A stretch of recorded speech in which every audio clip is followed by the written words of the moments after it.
स्वामीची भक्ती तर सर्वच करतात, पण सेवेकरी होण्याचे भाग्य कोणाला मिळते?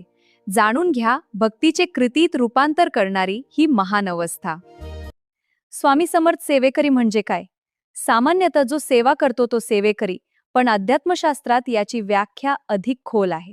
जेव्हा भक्ताची भक्ती केवळ विचारांत, भावनांत किंवा शब्दांत न राहता प्रत्यक्ष कृतीत उतरते, तेव्हा ती सेवा बनते.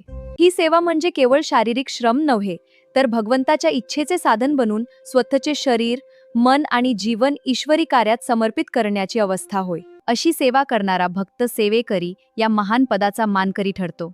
अनन्य भक्तीचे सेवेत रूपांतर. अनन्य म्हणजे ज्याला स्वामी शिवाय दुसरा कोणताही आधार नाही.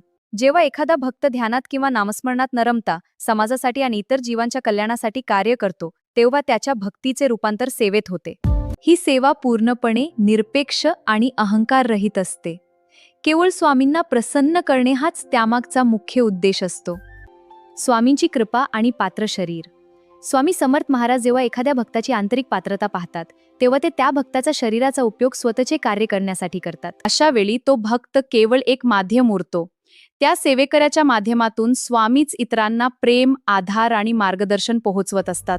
अशा प्रकारे सेवेकऱ्याचा देह हा स्वामींच्या कार्याचे जीवन साधन बनतो. सेवेकऱ्याचे अंगभूत गुण, अंतःकरणापासून केलेली आणि स्वामींच्या स्वरूपाशी एकरूप झालेली निष्ठा. संकटाच्या काळातही स्वामी माझ्या पाठीशी आहेत हा अढळ विश्वास. सेवेच्या मार्गात येणाऱ्या संकटांना आणि विघ्नांना धैर्याने सामोरे जाण्याची वृत्ती. सेवा अधिक चांगल्या प्रकारे कशी करता येईल यासाठी नवीन मार्ग शोधण्याची बुद्धी. कृतज्ञता. स्वामींनी मला ही सेवा करण्याची संधी दिली या भावनेतून निर्माण झालेली नम्रता. निष्कलंक निष्ठा म्हणजे स्वामींच्या कार्याबद्दल कोणताही संशय न बाळगणे आणि मनात कोणतीही फळाची अपेक्षा न ठेवता त्यांच्या चरणी समर्पित राहणे. हीच खरी भक्ती आहे. श्री स्वामी समर्थ चरित्र आणि उपदेशानुसार सेवा ही साधनेतील एक श्रेष्ठ अवस्था आहे. अनेक अनुभवी भक्तांचे असे मत आहे की स्वामींची सेवा करणे हीच खरी स्वामींची प्राप्ती आहे. सेवेकरी होणे म्हणजे केवळ एखादी व्यक्ती असणे नव्हे, तर तो एक पवित्र मार्ग आहे. जेव्हा एखादा जीव खऱ्या अर्थाने सेवेकरी बनतो, तेव्हा त्याचे वैयक्तिक अस्तित्व उरत नाही.